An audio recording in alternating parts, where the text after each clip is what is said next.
All right, everybody, welcome back to the Heath Barn. As promised, this is part 2 of my conversation with former Illini TJ Wheeler. This episode's a blast, man. We get into some of the players he played against back in college, some of the players he had to guard.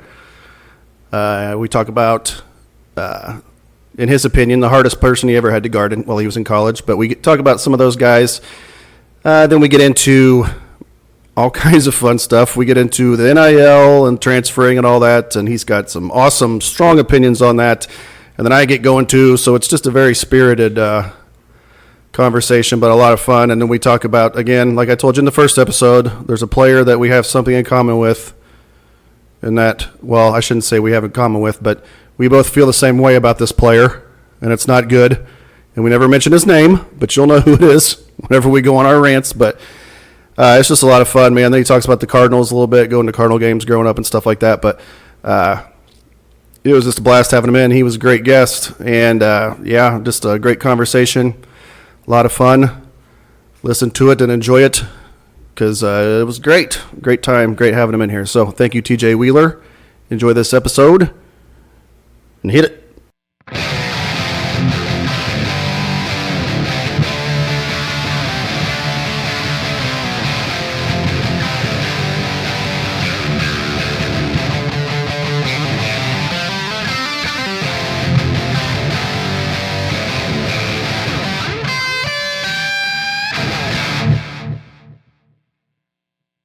Back in those days, do you have a favorite, like a place to play on the road, like Big Ten? Oh, no, I hated them all. Did you? They were. I would like to go back now to some of them, like for example, Wisconsin. We played in that old barn, yeah, and now they have a new place. Where Illinois played and pissed one away against Penn State. Yes. They played in that gym that we played in. And then that was scary because that was like, it was a glorified high school gym because I remember being a senior, if the ball went out of bounds towards those bleachers, I told one of the young kids, go take it out. Yeah. Because you literally had to stand in between them. Right. And they would spit at you and all kinds of stuff. And I only did it once. I'm like, well, I'm smarter than this. Yeah. So the ball went out, I would yell, Rich, go get it. You're right. He just looked at me, I'm like, that's your side, go. Yeah. And I'm like, I'm not standing in between these fans again. Of course, I hated Iowa, but it was down low. It was different. Indiana is, their seats go, there's no angle like Assembly Hall was. Hell, it was kind of scary. You went straight up. Yeah. Michigan was nice. Michigan State, that was fairly new when we were in it, but it looks the same on TV. Got fans that are worse than any, are they all terrible? Or they're all terrible. Yeah, they're all terrible. They all right. Yell at you. I think Ohio State has a new one. I've not been to Northwestern's new one. So I mean, there's probably half that's got that I would like to go see, just to see the difference.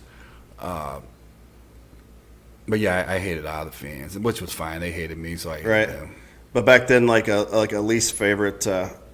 So you're okay. Let's say we take Iowa out of the equation. Who's number 2? Who'd you hate the most? Probably Indiana fans. Right. They're brutal. Yeah. Well, and back then it was pretty. They were pretty good back then. They were salty. They were real nice.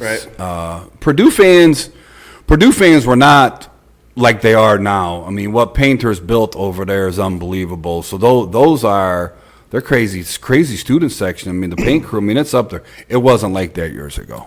Yeah. But Indiana fans, they were like that years ago. But man, you guys, I'm thinking now back to those coaches. You had like Bobby Knight, you had Heathcote, right? You had Clem Haskins was at Minnesota. Gene Cady, like you had some.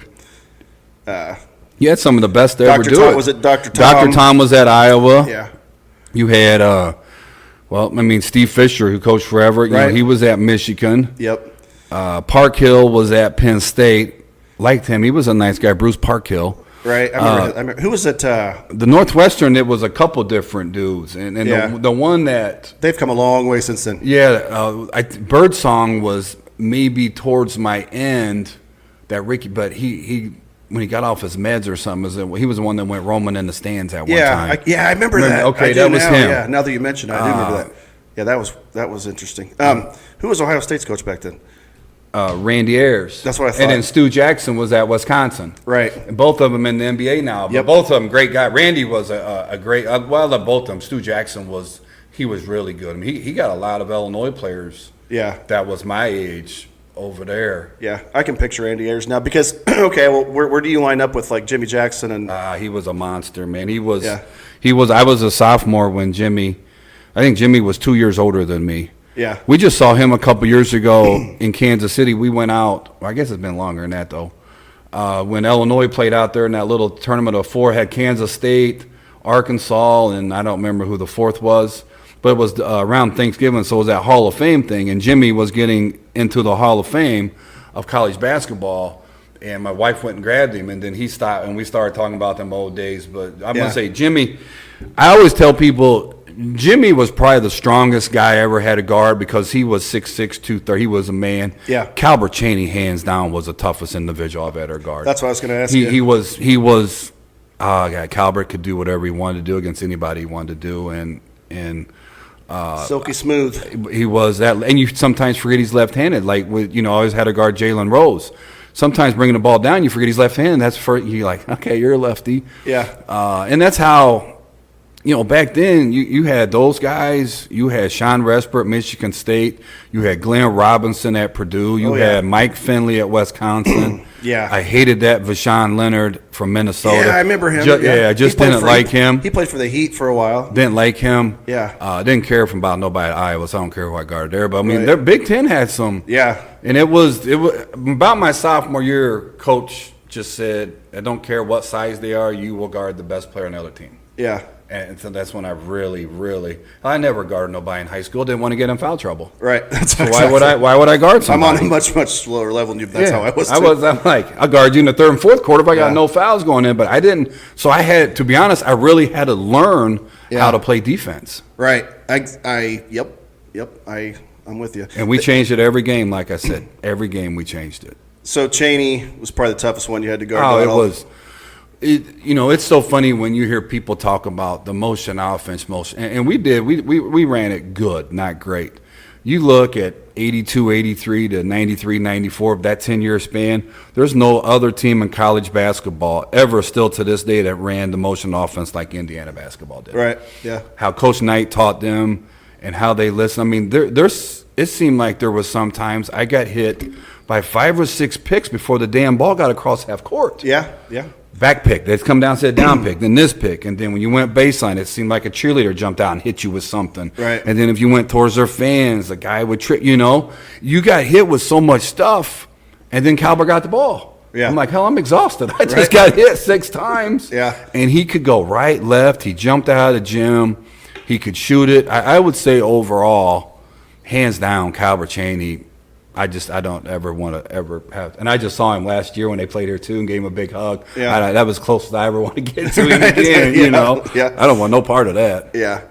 Okay, so let's think here. Again, I think Iowa's just a given the way you're talking. Okay, so but was there a player? I mean, if you're comfortable saying this, is there just like a player you just hated straight up, like you just? Either ran their mouth too much or something. Just a certain player. That kid from Minnesota, Vashon. I just didn't like him. Yeah. I didn't like him. Man, I just didn't like him. Yeah. And everybody else was pretty.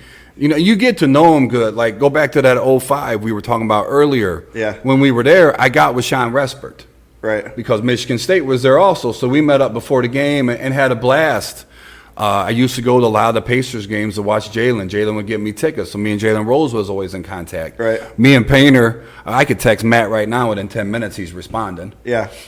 So it was, you bump in a lot of your old Big Ten guys. Like I said, with Jimmy Jackson a couple years ago, we sat there and talked about our games. Yeah. If I bumped into Vashon Leonard, I wouldn't say a damn word to him. I'd walk on with him. I didn't like you 30 years ago. Why would I change that today? So that's the one. Yeah, I would say him. just didn't like him. Yeah, there you go. Okay, put your fan hat on for a second here. You got like a Mount Rushmore of your favorite Illini players. Ooh. Like, and could be people you played with. I mean, anybody. It doesn't matter when. It doesn't matter from your lifetime. Basically, you got like favorites just as a fan. Just as a fan. Mm-hmm. How many's on Mount Rushmore? Is there 4 people up there? Is that right? All right. Hey, that's my bad. Top 4. Yeah, top 4. That'd been easier to just say it was my top 4. Well, see, that's the new hip thing you're supposed to say because everybody says top 5. So now I know these kids. Okay, top 4. Yeah, they're always trying. I'm gonna start now and go backwards. Okay. And I guess I'm gonna tell you they're my top 4 because I love watching them play. I think I would have loved them as a teammate. Yeah. But they're even better off the floor. Yeah. And number 1 will probably be Terrence Shannon Jr. Yeah. I love him on the floor. Yes. I love him off the floor. The wife's been around him numerous times. He's got a smile that will light up the room. I call him Little TJ because when I first met him, I'm like, you need to get some things clear. There's only one TJ coming through here, and it's Big TJ. Yeah. You can either go by Little TJ or Terrence, but he still go. So when I used to see him in the fall, I would do that. Yeah. Small, and then we would see him at the game, and he would do it. Yeah. So I would say just from him playing, and God, he's a great kid, and Yeah. and everything he accomplished this year, he's and all the crap he had to go through, and for him to the way he handled it, man, and still have the best single season that anybody's ever had. To me, it's amazing. Little side note, don't you feel like Minnesota kind of got a steal there, man, at 27, getting him like? Oh, bad. I mean, good for Minnesota, though. Yeah. And I think great for Terrence because you got Anthony Edwards, you got Carl Town. You got some horses there. Hey, now you just get to play and have a great time and have freedom and get the ball out and run. But, man, they had some of these mock drafts coming out, and they had that, can't think of his last name, Kolick or something from Marquette. Some people had that left-handed kid from Marquette ahead of him. I'm like, what are we doing, man? Like, you just saw him dominate college basketball. You said it, though. Everything, that dark cloud that was over him, it kept him off first-team All-American. It kept him out of the lottery. If that trial would have been April 3rd instead of May 3rd, he's probably a lottery pick because so many teams were waiting. Then it got too late. And then now I got to focus on these are the top 3.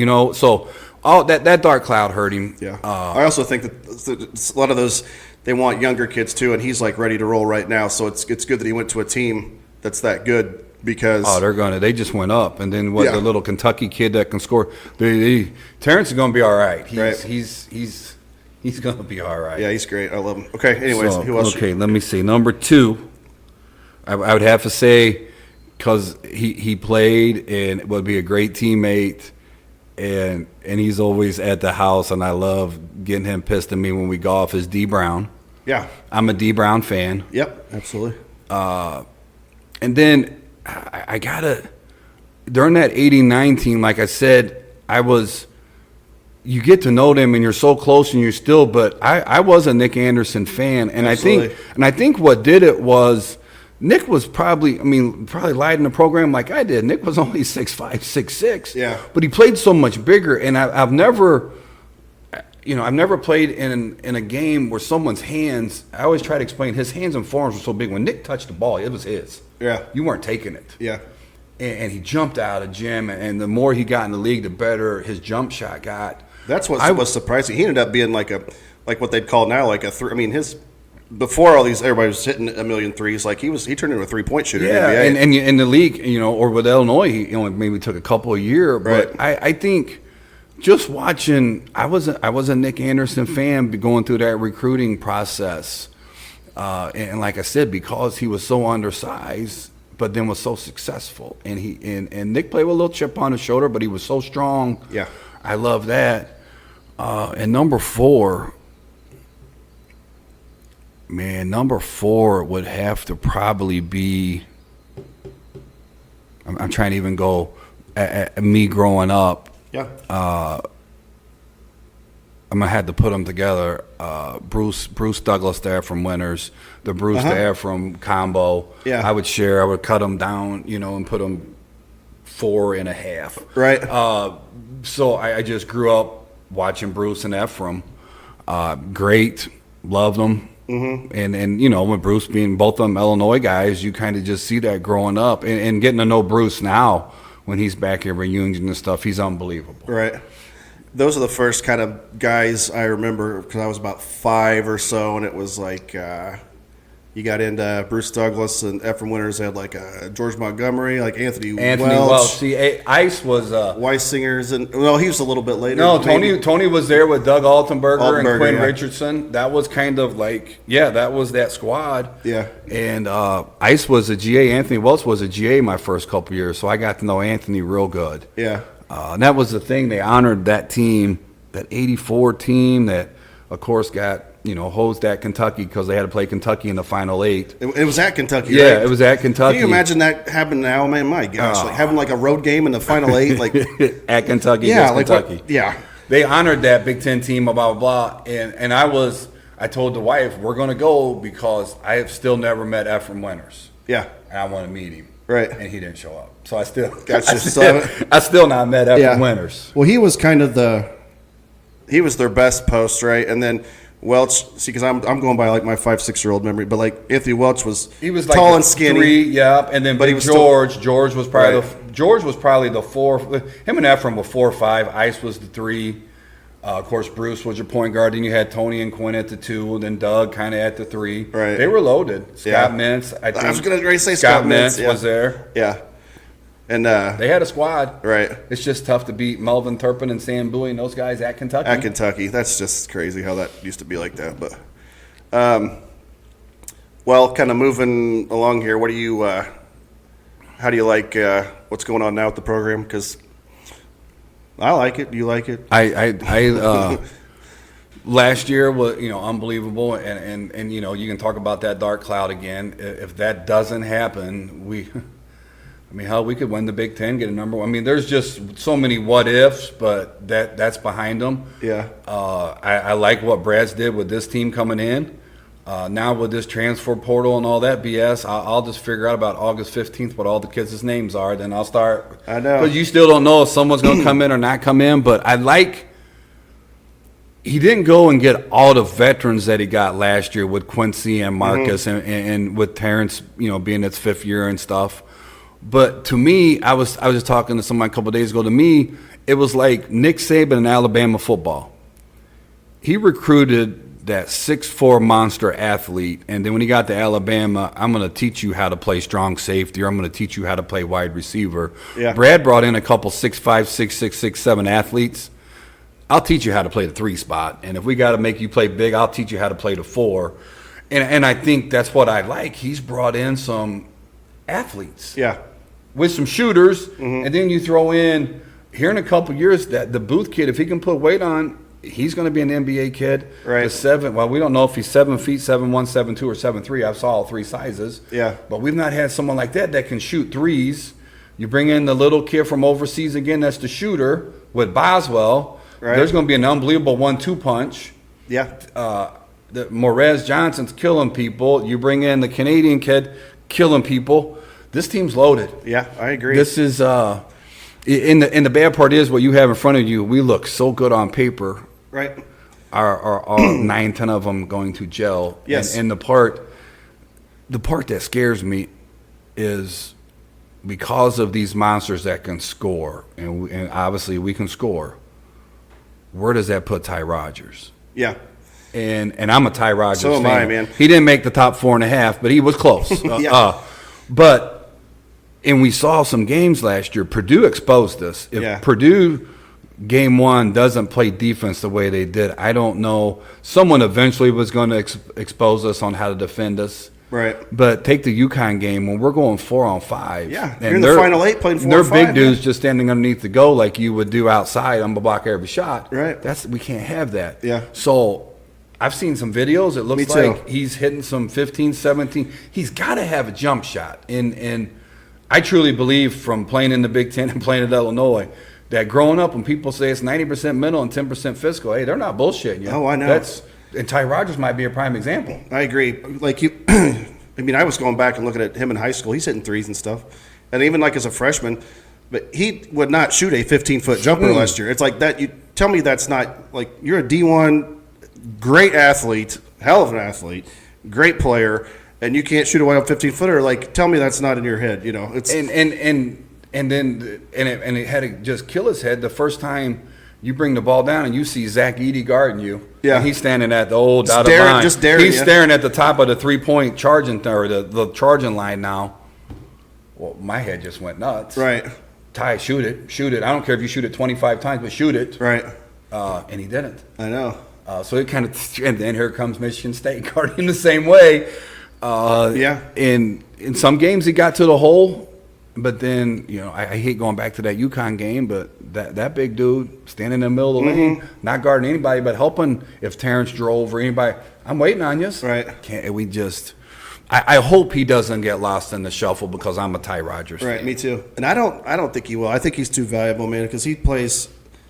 He's just the kind of guy that he reminds me a little bit of, not necessarily their skill set, but just the kind of every good team needs like a guy like that, and he kind of like a little bit like Andres Felice from a few years ago, you know, just like a bulldog, just like intangibles. Except Felice was also scoring like double figures. He could do that, yeah. But almost you go back to 05, like Roger Powell. Yeah, Roger was the glue that held everything together, and Right. you looked up, and Roger had 10 points and 10 rebounds. yeah, And Ty could get us 10 points and 10 rebounds and 6 assists, but Roger's 10 points was 3 or 4 jump shots from about 18, 19 feet. Yeah. Ty's are trying to be 5 layups. right, Or 5, putback. He's got to change that, where Roger Yeah. got a couple, but Roger could also shoot it. But he reminds me probably bigger than Roger, but same size, but bringing what Roger brought to the team, Ty brings to the team, yeah, except Roger, he shot it. right. And hopefully he won't feel as much pressure this year, because we got a lot of dudes now. I mean, but I think he'll play. I mean, I think he'll be fine. But they were showing videos, and he was shot looked good, hitting threes and whatever. But I hope. yeah, me too. Yeah. Okay. So do you have any resentment toward coming along when you did and with no NIL kind of deal, or do you just kind of like, yeah, whatever, man? It's just It's one of those. It is what it is. yeah. It's crazy though. It's nuts. I think the NCAA probably wasn't. They were scared to death on trying to go after some blue bloods and get them in trouble. And this was their easiest way around it. Hell, just let everybody pay everybody now. So now your blue bloods ain't got no more money in the bank because they're still got the same. They're paying everybody. Yeah. Probably for 10 times easier for the NCAA just to say, oh yeah, let everybody pay them. I agree. But it's almost kind of like the NBA and stuff. You got to put a cap on it. Yes. You're paying. I don't even want to say his name on tape or even associate myself with the clown that went to Kansas State. But who in the hell would pay that guy $2 million to play? Hey, you know what I mean? It was 2.1. All I'm going to say is I'm with you with all that. Okay, I'm with you. Okay, I'll just leave it at that. Yeah. But yes, I agree. It's nuts. Those are my two things. I'm like, okay, first of all, cap it. I don't know. Again, I'm not smart enough to know how to do that with across all sports and this and that, whatever. You got 50 football players on your team. Yeah, I have no idea how to do that, but cap it. And then I would say, like, if you transfer once, fine, play the next year. But if you try doing it again, you got to sit out a year or something. I don't know. You got to make a punishment in there. Or my problem is that I just played at Illinois and made $500,000. Now I'm going to transfer. Mm-hmm. Well, okay, A, there's no loyalty. B, my whole thing is, well, then you should have to pay half that money back. Yeah. Yeah. How much money did Sky Clark run away with? Oh, I that know. was here for 17 days. Right. Did we pay him up front, not paying. There's an example that's been to 9 schools already in 4 years. Right. Are we paying him up? How are you paying these kids? I never thought of that. Are you paying them up front? Are they going to check every other Friday like everybody else does? Yeah. How are these guys getting that money? And I want some money back. Yeah. Oh, I agree. And that to me slows down the transfer. You got to punish them to transfer. Yes. Okay, I left Illinois making $500,000, so I think I'm gonna go over here and make $750,000. Yeah, it's crazy. That's why I don't get recruiting now, because it's tough. Me and Coach Nagy had a great relationship, but I got to know him 3 years before I come to Illinois. Well, why would I start recruiting that kid that's a sophomore in high school now when all you're going to ask for in the senior is how much? Right. Yeah, it's nuts. And that's like back when you were playing. It was a big deal if somebody transferred. Oh, it was because it never happened hardly at all. I mean, we didn't have nobody ever. Plus, you knew you had to sit out a year no matter what. Transferred in when I was there. Yeah, I think we had a couple leave. Yeah, it's it's mind-boggling how all Yeah. that stuff works out, and it also gives kids. You don't have to stick with anything because if I don't like my playing time, you can almost tell that. You can tell which kids are going to be gone halfway through the season. You can see their body language. Oh yeah. Or take this is what I told a kid or a guy last week. Take the Fierce kid that's backed out of his commitments. Right. Yeah. He's not smart enough to understand that if I come and play with Boswell, it might be the best 1-2 combo in the country. And then you throw the little kid from overseas, it might be the best 1-2-3 combo in the country. Yeah. If he reclassifies to 2024. But let's say he don't want to come in next year. Well, that means you have no work ethic because you don't want to go against one of the top 2 kids in the Big Ten. You're going to play behind them. And when I was a junior, all I had to hear about, well, here comes McDonald's All-American Rich Keene. Right. And everybody's saying, he's about to take your spot. And I'm like, well, I've been in the Big Ten for 2.5 years. No, he's going to have to beat me first. Right. Yeah.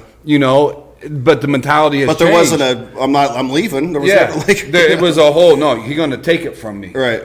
Now- Or Richard King coming in and be like, oh, I can't take a spot, so I guess I'll just leave and go somewhere else. Yeah, and now the mentality is, Kylan Boswell's there. I'm never going to play behind him. I'll back out my commitment. Yeah. What a chump, man. I know. And it's Yeah. I mean, it's like kids just wanting all this stuff guaranteed to them before they even get there. It's like, how about you just show up and play your butt off and see what happens? how about don't back down from competition? Yeah, and earn something, man. Why don't you? And this is the part that I want to tell him. I'm like, why don't you just think what's on Illinois' roster right now? Yeah. Every practice, every home away game, there's going to be numerous NBA scouts everywhere.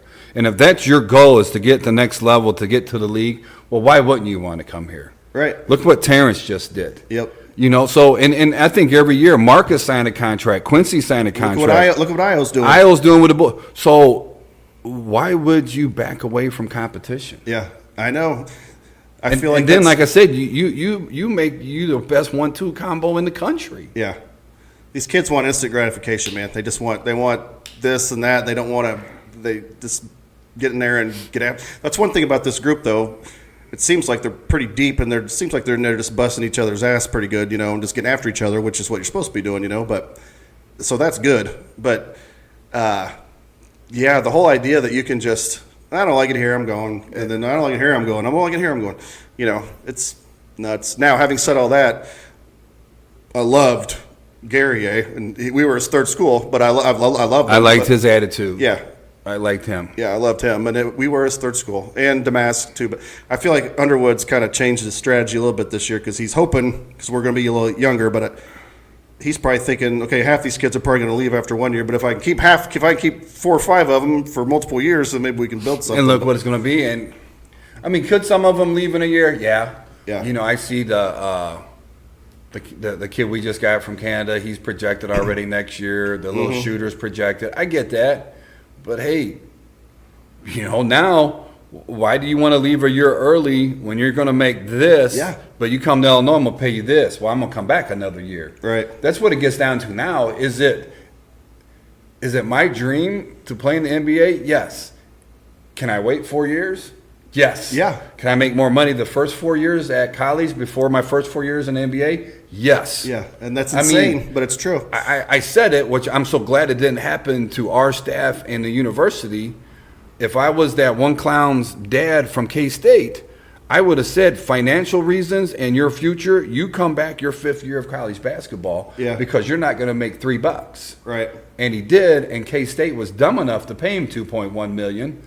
Hell, he's laughing at everybody. Yeah, I would be too. If I'm that family, I would show up in a portion of everything. Saying, that's what you paid my kid. We're good. Yeah. And be the highest paid college basketball player and the biggest crybabies, every other word there is. Yes. In college basketball in Manhattan, Kansas. I call him palms up. He's always got his palms up. That's every time the ref blows the whistle. Or this was the way he always had his mouth open. Yes. I know. I'm so and this is what cracks me up with these schools today. Kansas State gives him $2.1 million. Wouldn't you have called someone on the Illinois staff and asked for them, why are you guys not going after this guy and bringing him back his 5th year? Why are you not offering anything typical? Hell, we don't want him. We want him out of here. We're good. Hell, we'll give him $50,000 to help him move. I would have pitched in for that. Hell, I'd have found the group to move him. Yeah, I know.